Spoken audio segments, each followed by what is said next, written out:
Okay, let's get to the truth and justice part. Okay. I'm Benson, by the way. Richard Westfall, pleasure to meet you. Yeah. Pleasure to meet you.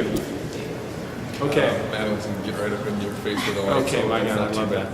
Can you just restate your closing argument? No. Yeah, in 10 seconds. Try that again. Yeah. Okay, summarize your closing argument in 60 seconds. Yeah, well, I mean, essentially, you see this as, Tom Tancredo left earlier and told us he thinks it's a pretty black and white case. That it's a minor party, they have the right to do basically whatever they want. You see it differently, just kind of explain. That just can't be right. That complete carte blanche, no rules whatsoever, the minor party can do whatever it wants to do. You heard the answer to the question that was posed by the lawyer in Washington, D.C., where the judge was saying, is there any other example of this? And he pointed out that in every other single state, they have absolute prohibitions.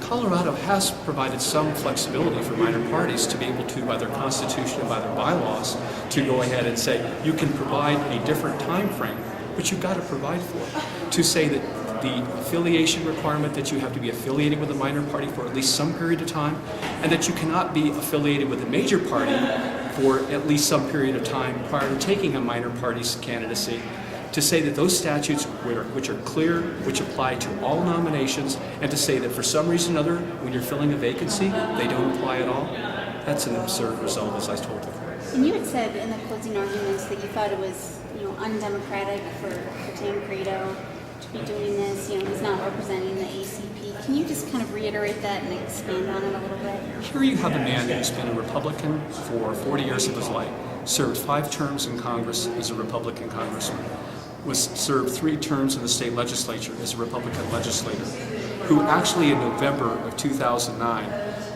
said, I am strongly considering running for the Republican nomination for governor. Agreed to step back when Josh Penry pulled out, and Josh basically endorsed Scott McGinnis and said, okay, let me help draft the party platform, but by the way, we should all support a nominee, and by the way, third parties are quote suicide in the statement that I talked to him about in court today.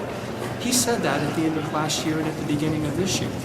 And now, just because he doesn't like the particular Republican nominees, to think that he can, as a Republican, just switch parties, go through the, quote, vacancy process where 6 people can say, guess what? And that's what we're talking about. 6 individuals get to now decide that we can take a Republican who's been a Republican for over 40 years of his life, who has all these Republican connections, and you could switch parties at the 11th hour. And because the American Constitution Party, in Mr. Tancredo's words, has, quote, ballot access, I can now become an American Constitution Party, even though he's still continuing to run today by his own statements as a Republican. That's wrong. He had 2 ways to get on the Republican ballot. He could go through the assembly process, or he could have petitioned on. He chose to do neither. He chose to just use a minor party that had, quote, ballot access, and that's fundamentally undemocratic. That's the argument that makes a lot of sense, and will ring a bell to people who pay attention to the story, because I think even Tom Tancredo would agree that's what happened and that's what he did, and we all sat through the questions this morning. But legally, the questions that the judge was asking you towards the end, that probably went over all of our heads sitting in the audience. Legally, what is the grounds that you can paraphrase for your argument, for your case, why the judge should judge in your favor? Affiliation and disaffiliation have to apply to nominees for minor parties, whether by vacancy or otherwise.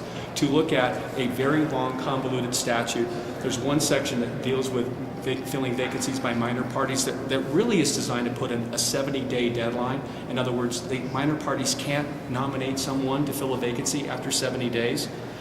To look at that statute that really does nothing more than that, and to say because it doesn't refer to affiliation and disaffiliation, there are no affiliation or disaffiliation requirements, again, that's an absurd result. Confident you'll have a ruling in your favor, or is it kind of an uphill battle when you're trying to get someone off the ballot? I'm not going to make any prediction. I feel very strongly that our position's right. We'll see what the court says. Okay, thanks. I guess the only other thing I was going to clarify, it's kind of technical, but this vacancy provision, is it your argument that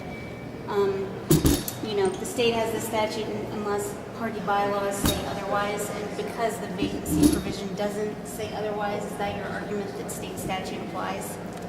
Our argument is the state statutes that specifically refer to affiliation and disaffiliation apply regardless. Okay. Because I know it doesn't have that extra sentence like the other bylaws do. So And that's good. because it's designed to do something else regarding vacancies. It's not trying to do or even address affiliation or disaffiliation, let alone negate those requirements. Okay, yeah, okay, great. Thank you, sir. Yeah, Thanks a lot. Appreciate Appreciate it. All right. See what Pleasure. happens tomorrow. Does he? So- Thank you. Does he Can I just ask you a few go ahead and questions too? Sure, go John ahead. Gaudio. Let me get lined up here again. Okay. First of all, could you tell me a little bit about how this all came about? The decision to pursue this. Marianne Olson brought it herself Okay. at the beginning on, right at the time the ballot was being certified. Okay. I've known Marianne Olson for a long time. She represented herself pro se. Okay. Felt like she could use a hand. Okay. I was very proud of her. In fact, I interviewed her Saturday, and she was filling me in on this. What are your thoughts about the propriety, regardless of how this particular case turns out on the details of the law, of going in and deliberately establishing a candidacy to force another party to change its candidates? I'll take my lawyer hat off and I'll speak for Richard Westfall individual and not on behalf of my clients if I Okay. can do that. Sure. And I think it's horrible. I just think it's horrible. As I said in the courtroom, you pick a team and you support a team. Mr. Tancredo wanted to disaffiliate with the Republican Party because he disagreed with it, and do it, at the time frame that the statute required, and then go ahead and jump ship and be a member of the American Constitution Party. He has an absolute First Amendment right to do that.